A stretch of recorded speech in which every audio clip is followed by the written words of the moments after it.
జగన్మాత తత్వబోధ. హిమగిరీంద్ర పరమాత్మయే ఉపాధి యోగంతో జీవాత్మతను పొంది ధర్మాధర్మ హేతువులైన వివిధ క్రియలను తాను కర్తయ్య చేస్తాడు. అనేక జన్మలను పొందుతాడు.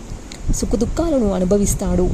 పూర్వ జన్మల సంస్కారాన్ని బట్టి మరిన్ని కర్మలను ఆచరిస్తాడు. మరిన్ని జన్మలను ఎత్తుతాడు. ఇది ఒక గట్టి యంత్రం.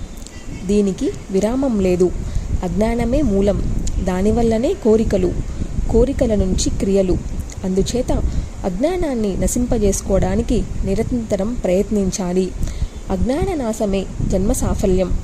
పురుషార్థ సమాప్తి, జీవన్ముక్తులు అజ్ఞాన నాశనంతోనే సాధ్యమవుతాయి. అయితే ఈ అవిద్య అనేది చాలా గట్టిది సుమా. అవిరుద్ధమైన సత్కర్మల పట్ల ఆశ ఉండదు. అజ్ఞాన నాశనం మీద కోరిక పుట్టదు. అనర్థదాయకులైన కర్మల వైపే మాటిమాటికి పరుగులు. వాటి వల్ల రాగం వల్ల దోషము, దాని నుంచి అనర్థము తప్పవు.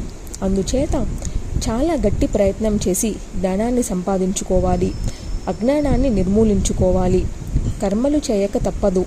సత్కర్మలు అవశ్య కర్తవ్యాలు. కానీ కైవల్యం అనేది కేవలం జ్ఞానం వల్లనే. దాని సిద్ధికి హితకారులై సత్కర్మలు సహాయపడతాయి. నగరాజా, జ్ఞానం వల్ల హృదయ గ్రంథి భేదనం అవుతుంది. దాని నుంచి కర్మ సంభవిస్తుంది. ఇవి రెండు చీకటి వెలుగు లాంటి విరుద్ధాంశాలు కనుక వీటిని యోగపద్యం లేదా ఐకమత్యం అసంభవం. అందుచేత వైదిక సత్కర్మలను వేటినైనా చిత్తశుద్ధి సంపాదన కోసమని తావత్పర్యంతమే సప్రయత్నంగా ఆచరించాలి. సమము, ధమము, తితక్ష, వైరాగ్యము, సాత్వికత ఇవి సిద్ధించే వారికే సత్కర్మాచరణం. అటుపైన అవసరం లేదు. సన్యసించాలి. ఆత్మజ్ఞుడై శ్రోత్రియుడు, బ్రహ్మనిష్ట గరిష్ఠుడు అయిన గురువును నిర్వాజ్య భక్తితో సమాశ్రయించాలి. నిరంతరం ఏకాగ్రచిత్తంతో వేదాంత శ్రవణం చేయాలి. తత్వం అసి వంటి మహావాక్యాలను గురించి లోతుగా ఆలోచించాలి. ఈ వాక్యం జీవబ్రహ్మైక్యే బోధకం. అసమైక్యం బోధపడితే అతడు నిర్భయుడై నా రూపాన్ని పొందుతాడు. దీనిలో ముందుగా పదార్థవగతి కలగాలి. అటుపైన వాక్యార్థపగతి. తత్పదానికి వాచ్యార్థం నేనే. తత్పదానికి వాచ్యార్థం జీవుడు. ఈ రెండింటి ఐక్యాన్ని అసిపదం బోధిస్తుంది అంటున్నారు పండితులు. అయితే విరుద్ధమైన ఈ వాచ్యార్థాలకు ఐక్యం ఎలా సంభవం? అందుకని లక్షణావృత్తిని ఆశ్రయించి తత్వం పదార్థాలకు ఐక్యాన్ని సంఘటపరచాలి. ఈ రెండు పదాలకు లక్ష్యార్థం చిన్మాత్రమే కనుక ఐక్యం సుసంభమవుతుంది. ఈ ఐక్యాన్ని తెలుసుకున్న నరుడు స్వాభేదంగా అధ్యయుడు అవుతాడు. స్థూలాది దేహరహితుడై బ్రహ్మత్వం పొందుతాడు. పంచీకృత మహాభూత సంభూతమైన స్థూలదేహం ఒక భోగోలయం. జరవ్యాధి సంయుతం. సర్వకర్మలకు నిలయం. నిజానికి ఇదొక మిథ్యయే అయినా మాయామయత్వం వల్ల స్ఫుటంగా భాసిస్తుంది.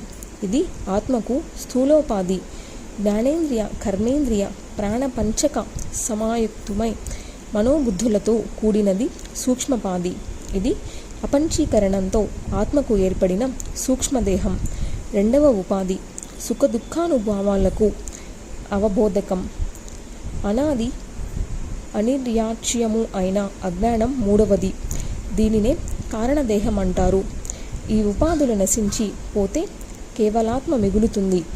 ఈ మూడు దేహాలలోనూ పంచకోశాలు అంతఃస్థితులై సర్వదా ఉంటాయి. పంచకోశ పరిత్యాగంతో బ్రహ్మపుచ్చం లభిస్తుంది. నేతి వాక్యాల ద్వారా చెప్పబడే నా రూపమే ఇది.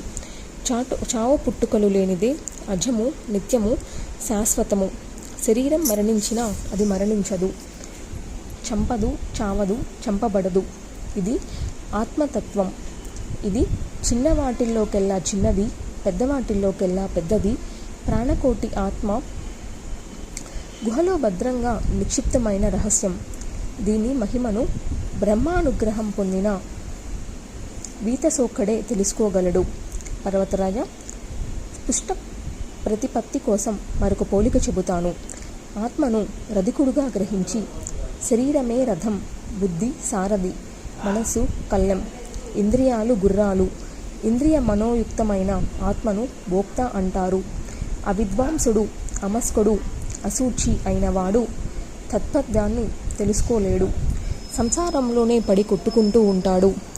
విద్వాంసుడు, సమనస్కుడు ఎల్లవేళలా శుచి అయినవాడు తత్వదాన్ని పొందుతాడు. అతడికింకా పునర్జన్మ ఉండదు. విజ్ఞానం అనే సారథి ఉండి మనస్సు అనే కళ్యాణ్ణి చేతబెట్టుకొని రథాన్ని నడిపించుకున్నవాడు గమ్యమైన పరమపదాన్ని చేరుకుంటాడు. ఇలా శృతితో మతితో ఆత్మను ఆత్మతో నిశ్చయించుకొని నన్ను ఆత్మరూపంగా భావించినవాడు జీవన్ముక్తుడు.